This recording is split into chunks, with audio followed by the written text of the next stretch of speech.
শুরু থেকে শেষ অবধি পর্যন্ত এই মাছে কোনো ধরনের ক্ষতিকারক হেভি মেটাল থেকে শুরু করে এবং আমি যে কোম্পানিরই ফিড নিই না কেন এটা সরাসরি ময়মনসিংহ কৃষি ইউনিভার্সিটি অথবা বঙ্গবন্ধু কৃষি ইউনিভার্সিটি আমরা এখানে ল্যাবে টেস্টের জন্য পাঠাই যে হেভি মেটাল থেকে শুরু করে অন্য কোনো কিছু এই ফিডে আছে কিনা এবং আমি এটা ইনশিওর করি ইঞ্জিনিয়ার থেকে। তখন আমার এক নাম হয়ে গেল স্যার আমি জেলে মানুষ। জামাইউল, আপনি যদি একটু পেছন থেকে বলেন যে কিভাবে উদ্যোক্তা হওয়ার স্বপ্ন মনের মধ্যে জাগলো? আসসালামু আলাইকুম, অসংখ্য ধন্যবাদ স্যার আজকে আমাকে ইনভাইট করার জন্য। স্যার আমি 2012 সালে ডিপ্লোমা ইঞ্জিনিয়ারিং কমপ্লিট করি বগুড়া সরকারি পলিটেকনিক থেকে। এরপরে আমি ঢাকা সাভারে একটা জব নিই। ওকে, আমি মেনটেন্যান্স ইঞ্জিনিয়ার হিসেবে জব শুরু করি। তো জব শুরুর 3-4 বছর পরে ওখানে যে ওয়ার্কলোডটা ছিল, আমরা মেনটেন্যান্সে যেভাবে একদম প্রতি সেকেন্ডের হিসেব করে জব করতাম, আমাদের পাওয়ার সেকশনটাতে আমি জব করতাম, তো আমাদের প্রত্যেক মিনিটের একটা হিসাব করতে হতো যে আমাদের পাওয়ারটা কোনোভাবে যেন কাট না হয়। তো 3-4 বছর স্যার জব করার পরে মনে হলো যে আমি যে প্রেশারটা নিচ্ছি, যে ওয়ার্কলোডটা নিচ্ছি, তাহলে আমি নিজেই কেন একটা প্রতিষ্ঠান করতে পারবো না। এই 13-14 সালের দিকে বা 15 সালের দিকে তখন মনে হলো যে আমাকে ভবিষ্যতে কিছু করতে হবে। স্যার এই ইন্টেনশন থেকে তখন আমি আস্তে আস্তে একটু পরিকল্পনা করতে থাকি আসলে আমি কি করব বা কি করতে চাই।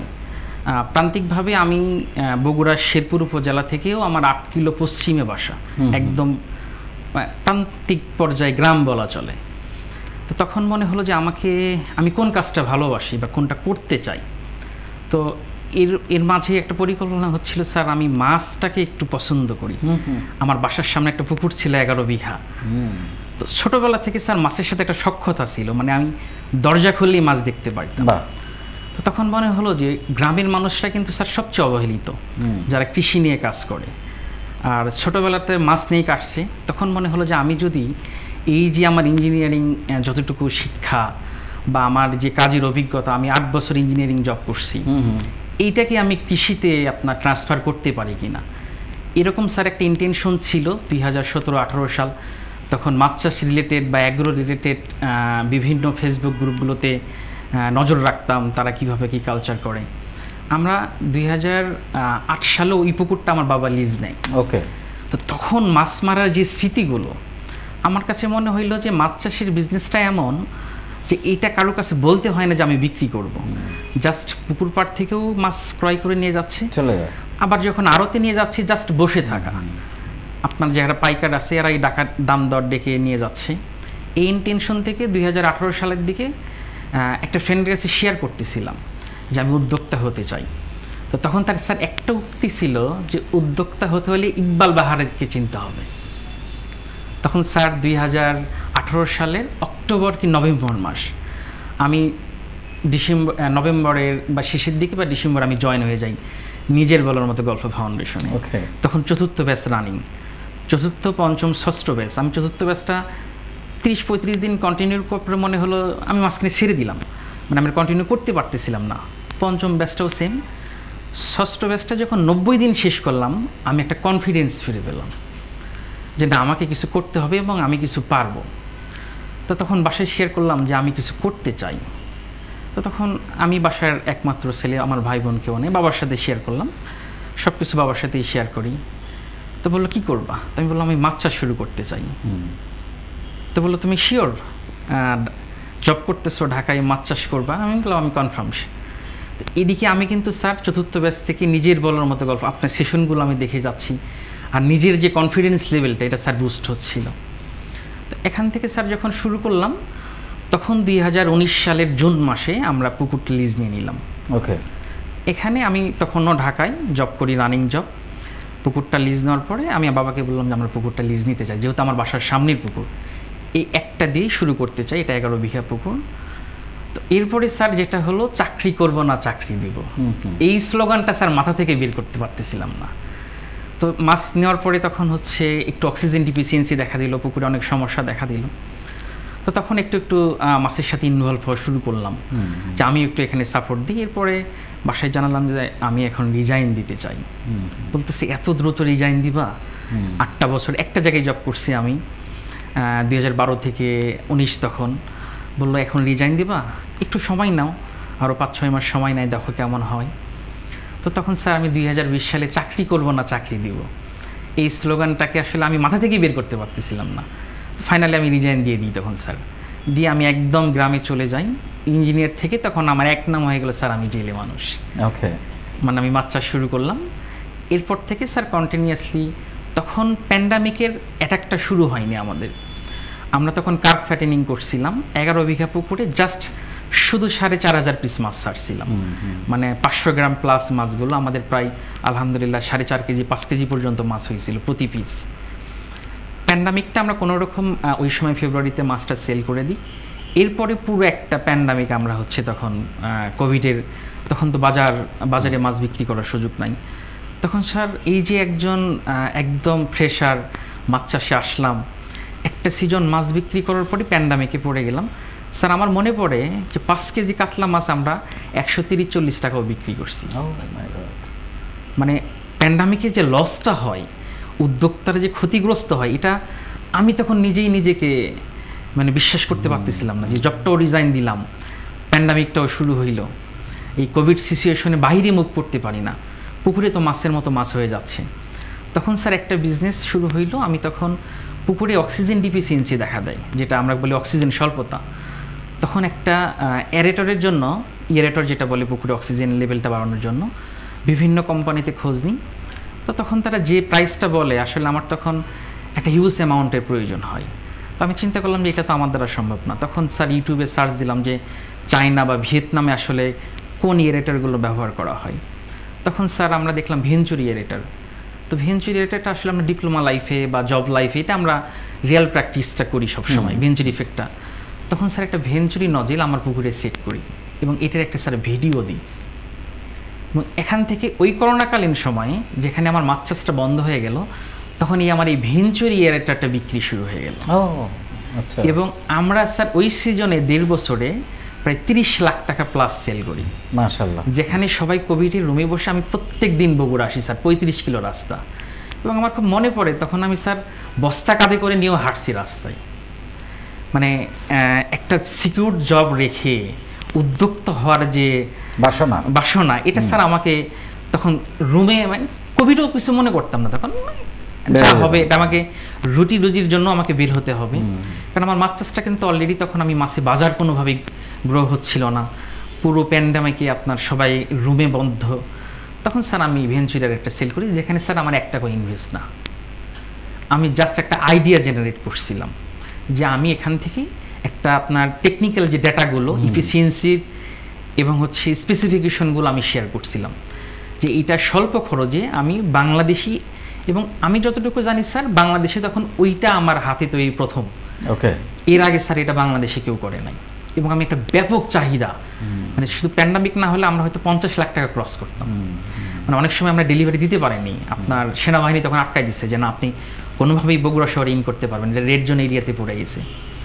তখন আলহামদুলিল্লাহ স্যার, তখন আমাকে মনে হলো যে না, আমি যখন উদ্যোক্তা হিসেবে ইন করছি, আমাকে কোনো না কোনোভাবে সার্ভাইভ করতে হবে। আর একটা স্যার টনিক যেটা, সেটা হচ্ছে লেগে থাকার বিকল্প নাই।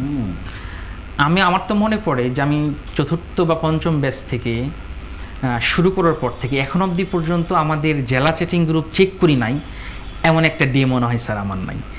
এবং শুরু থেকে সেলিন আক্তার আপা বা তখন জামাল উদ্দিন ভাই, আরেকজন ছিল সালাউদ্দিন দিনার ভাই, GM রাসেল, এনারা কিন্তু তখন থেকেই সাহস দিয়ে গেছে, ভাইয়া তুমি লেগে থাকো, এখন কোভিড সিচুয়েশন আছে, তুমি লেগে থাকো, হয়ে যাবে।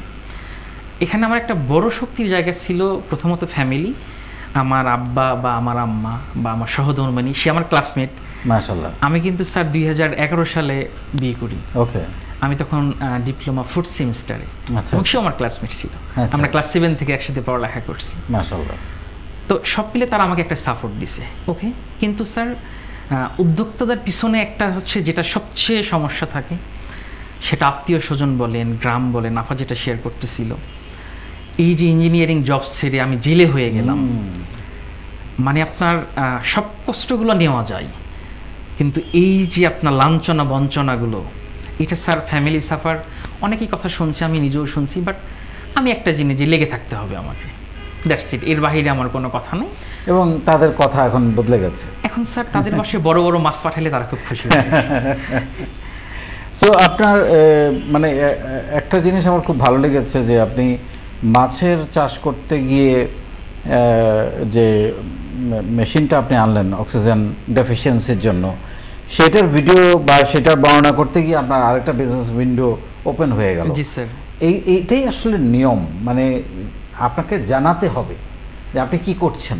জি স্যার। কোনটা যে আপনার ক্লিক করবে, আপা একটু আগে বলছিলেন যে আপনাকে মানুষকে তো জানাইতে হবে, এবং যখন মানুষ দেখলো যে আপনি এটা ইনস্টল করেছেন প্রপারলি, তখন তারা ভাবলো যে আমার আর খোঁজার কি দরকার, একজন তো আছে। জি স্যার। এবং এটা হচ্ছে আমি স্যার এমনও রেকর্ড আছে, আমি শীতকালে মানে ছুটিতে যখন যাইতাম মানে ঘন্টার পর ঘন্টা পুকুরে নেমে থাকতাম। মানে বাসা থেকে বলতে এই ছেলে কি পাগল হয়েছে নাকি, এত সময় পুকুরে কী করে।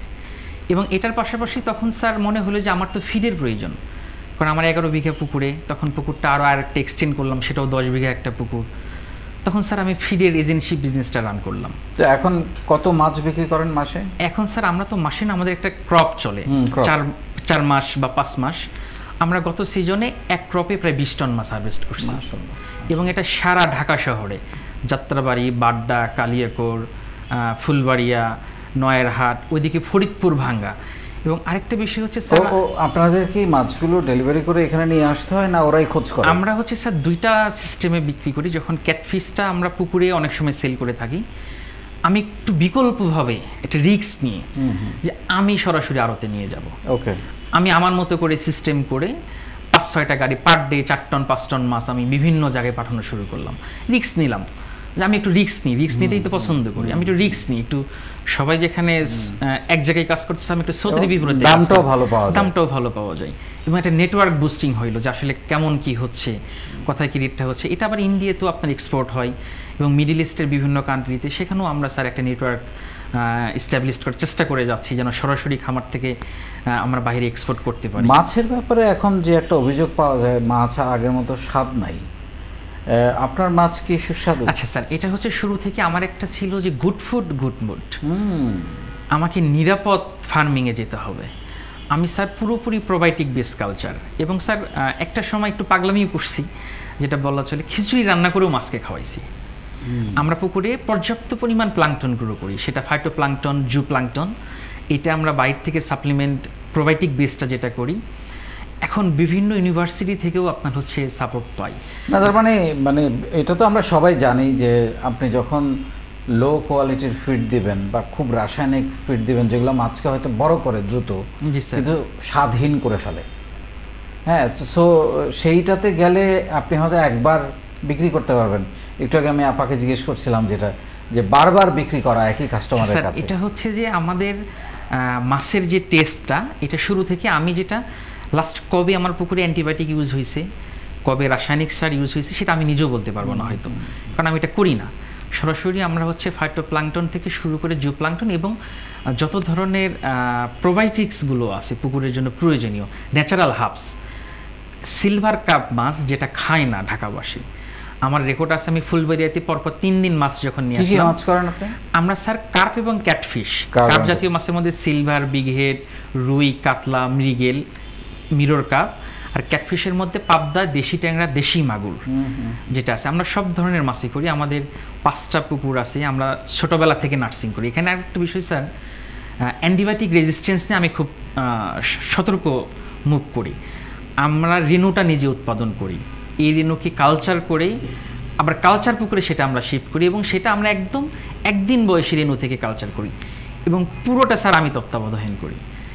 এবং হচ্ছে শুরু থেকে শেষ অবধি পর্যন্ত এই মাছে কোনো ধরনের ক্ষতিকারক হ্যাভি মেটাল থেকে শুরু করে, এবং আমি যে কোম্পানিরই ফিড নিই না কেন, এটা সরাসরি ময়মনসিংহ কৃষি ইউনিভার্সিটি অথবা বঙ্গবন্ধু কৃষি ইউনিভার্সিটি, আমরা এখানে ল্যাবে টেস্টের জন্য পাঠাই যে হ্যাভি মেটাল থেকে শুরু করে অন্য কোনো কিছু এই ফিডে আছে কিনা, এবং আমি এটা ইনশিওর করি যে যেটা আমার জন্য নিরাপদ না সেটা আর কারোর জন্য নিরাপদ হতে পারে। মানে আমি যেটা খেতে পারবো না এটা সেটা আমার বাসায় স্যার সবসময় প্রথম মাছটা আমার বাসাতে আসে, এবং আমরা ফ্যামিলি মিলেই স্যার। অসাধারণ, অসাধারণ। আপনার স্বপ্নটা শুনতে চাই স্যার। আমরা হচ্ছে আমার জব রিজাইন, আমি যখন ঢাকায় থাকতাম, আমি হচ্ছে আমার কাছে মনে হয় নিরাপদ একটা প্রোটিন সোর্স, আমার ইন্টিগ্রেটেড একটা অ্যাগ্রো ফার্ম, এটা নিয়ে আমরা কাজ করতে চাই। এবং আমাদের যে বেসটা এটা ছিল যে আমরা উদ্যোক্তা হিসেবে আমরা যখন জবটা রিজাইন দিয়ে কিছু শুরু করলাম, এটা যেন শুধু আমাদের উপকার না, দেশ এবং দশের উপকার হয়। এবং আমি আপনাকে একটা টিপস দিতে পারি এই ব্যাপারে। মানে প্রথম কথা হচ্ছে, করোনা আমাদেরকে একটা জিনিস শিখিয়েছে যে দুনিয়ার সব কিছু বন্ধ হয়ে যাবে, খাওয়া আর ওষুধ বন্ধ হবে না, চিকিৎসা বন্ধ হবে না। সো তার মানে খাওয়া লাগবে, মাছ লাগবে, এটা হলো একটা বিষয়। আর একটা বিষয় হলো, আপনি যদি মানে আপনি যেটা বলছেন বারবার, আমরাও যেটা সবসময় শিখাই যে সততার সঙ্গে, বিশ্বস্ততার সঙ্গে এবং ভালো মানুষ হয়ে তুমি ব্যবসা করো। সেখানে তো খারাপ জিনিস দিয়ে, কেমিক্যাল দিয়ে করার কোনো সুযোগ নাই। সো আপনি সেটা দারুণভাবে ফলো করছেন। এবং আমি আপনাকে একটা কথা বলতে চাই, বাংলাদেশে মাছে আমরা সম্ভবত 4th largest in the world, তাই না? এবং আমাদের সবচেয়ে বড় বাজার হচ্ছে আমাদের মানুষ, 18 কোটি মানুষ। জি স্যার। আপনি যদি সুস্বাদু মাছ তৈরি করতে পারেন, আপনি এইটাকে 11টা, আপনি বলছিলেন 11টা পুকুর, এখন 5টা পুকুর। 5টা পুকুর, জি স্যার। এটাকে 500 পুকুর করা সম্ভব। কারণ হলো দরকার শুধু আসলে সুস্বাদু মাছ। আমরা যখন মাছ খেতে চাই, আমরা কিন্তু মানে খুব চুজি হয়ে যাই। যেমন ইলিশ মাছটা হলো একদম ভেজালবিহীন, আমরা জানি। সো এরকম আমরা খুব চুজি হয়ে যাই যে কোন মাছটা আসলে কিনবো। এবং খুব অল্প কিছু মাছের মধ্যে কিন্তু আমাদের এখন সীমাবদ্ধতা এসে গেছে। জি স্যার। রুই, কাতল, মৃগেল তো নাই এখন। জি স্যার। ইলিশ, রূপচাঁদা, মানে অল্প কাটে। এদিকে কিছু টাইপের মাছ, হ্যাঁ, এই টাইপের কিছু মাছ, যেমন জিয়ানের মাছ যেগুলো বলে আর কি, দেশি মাছগুলো, দেশি, সেগুলো তো কই মাছ এখন আগের যে কই, সোনালী কই, এখন দেখা যায় বড় বড় কই মাছ কিন্তু স্বাদ নাই, হ্যাঁ, চাষের। সো তেলাপিয়া তো নষ্ট করে দিয়েছি আমরা, তেলাপিয়া মাছটাকেই নষ্ট করে দিয়েছি। তো সেই জায়গায় আমি শুধু আপনাকে একটা টিপস দিব, আপনি যদি এই জায়গাটাতে কোনো কম্প্রোমাইজ লাইফে না করেন, আপনার ভবিষ্যৎ খুবই উজ্জ্বল। Thank you sir. স্যার, এখানে হচ্ছে একটু যুক্ত করতে চাই, আমরা এখনও অবধি পর্যন্ত ন্যাচারাল ফার্মিংটা এবং হচ্ছে প্রোবায়োটিক বেস যে কালচারটা, মাছের টেস্টটা, আমার পুকুরের যারা মাছ খাইছে, ইনশাল্লাহ আপনাকেও খাওয়াবো ভবিষ্যতে স্যার, ইনশাল্লাহ। আমি গিয়ে খাবো, শিওর স্যার, আমরা খুব খুশি হব। তো মাছের টেস্টটা স্যার ডিফারেন্ট টেস্ট। এবং আমি নিজেও একটা সময় ঢাকায় যখন মাছ খাইছি বা আমার পুকুরে যখন মাছটা খাই, এটা স্যার অবভিয়াসলি ডিফারেন্ট টেস্ট। তবে আমাদের একটা স্বপ্ন আছে, সেটা হচ্ছে আমরা একটা নিরাপদ ইন্টিগ্রেটেড ফার্মে যাব। এবং আমাদের বিজনেসে একটা স্যার আমার কাছে মনে হইল যে আমরা যারা উদ্যোক্তা, এটা যে কতজন উপকৃত হয়, মানে এটা স্যার আসলে আমার কাছে মনে হয় যে আমরা শুধু একা কাজ করতেছি না, সবাই মানে এর সাথে অনেকগুলো ম্যান পাওয়ার, অনেকগুলো লোকের পরিবারের অন্যের ব্যবস্থা হচ্ছে। এটা স্যার আমাকে খুব অনুপ্রাণিত করে। এবং আমি খুব গ্রামে যেতে পছন্দ করি, এবং আমি সুযোগ পেলেই গ্রামে যাই। এবং আমাদের বাড়িতে যে পুকুরগুলো আছে, এগুলোতে আমরা কমার্শিয়ালি কিছু করি না, বাট আমরা মাছ চাষ করি। ওই পুকুর থেকে যখন জাল দিয়ে মাছ ওঠানো হয় এবং এটা যখন রান্না করা হয়, ঝোল দিয়েই ভাত খাওয়া যায়, মানে এত টেস্ট মাছগুলার। কিন্তু ঢাকায় আমরা ওই টেস্টটা পাই না, কারণ আমরা আসলে আপনাদের মাছগুলো পাই না। আমরা হয়তো আশেপাশে, আমার স্যার এরকম রেকর্ড আছে যে আমি মাছ দেওয়ার পরে আমাকে খুঁজেছে যে এই মাছটা আর আসে না, কারণ মাছের কালারটা বা আপনার হচ্ছে যে টেস্টটা, এটা যারা একবার খায় তাদেরকে আবার অসাধারণ এটাই করতে হবে। সামিউল, মানে আপনার স্বপ্ন পূরণ হোক, আপনি আরও বড় হন, 500 পুকুর করেন, 100 পুকুর করেন ইনশাল্লাহ। আমি পুকুরে যখন মাছ ধরে জেলেদের সাথে জালটা ধরতে না পারলে, মানে আমি পুকুরের পাড়ে থাকতে পারি না, মানে ফিলিংসটা অন্যরকম। এটা পুকুরে নামতে হবে, এটা ফিলিংস অন্যরকম। মানে এই যে আপনার হচ্ছে উদ্যোক্তা হওয়ার যে একটা স্বাধীন জীবন, আর মাছ শব্দটা হচ্ছে এমন একটা শব্দ, এখানে লিমিটলেস টাইম, 24 আওয়ার্স। মাছের কিছু হয়েছে মানে আমার নিজের কিছু হয়েছে, এবং এটা অসাধারণ একটা সেবা। আর স্যার একটা জিনিস আমাকে আরেকটু অনুপ্রাণিত করে, যে যাকে একদিন বয়সীনও নিয়ে আসলাম, তাকে বড় করে 5 কেজি করলাম, সে কিন্তু স্যার জীবন দিয়ে আমাকে প্রতিদানটা দিয়ে গেল। এটা স্যার আমাকে খুব অনুপ্রাণিত করে, যে সে কিন্তু ভালোবাসার প্রতিদানটা জীবন দিয়ে যাচ্ছে আমাকে। এটা স্যার আমার উদ্যোগের একটা ভালোবাসা sir. Thank you Samiul, thank you Reshma আপা, আপনাদের দুজনকে অসংখ্য ধন্যবাদ আজকে স্টুডিওতে এসে আপনাদের গল্প শেয়ার করার জন্য। আমি নিশ্চিতভাবে বলতে পারি আজকে যারা শুনেছেন প্রত্যেকে অনুপ্রাণিত হয়েছেন, এবং অনেক মানুষ আগামী দিনগুলোতে আপনাদের সাথে যোগাযোগ করবে ভালো মাছ নেওয়ার জন্য, আপনার কাছ থেকে প্রশিক্ষণ নেওয়ার জন্য, কিভাবে এই ব্যবসাটা তারা করতে পারে সেটা জানার জন্য। ডেফিনেটলি তারাও অনুপ্রাণিত হবে। অনেক ধন্যবাদ আপনাদের।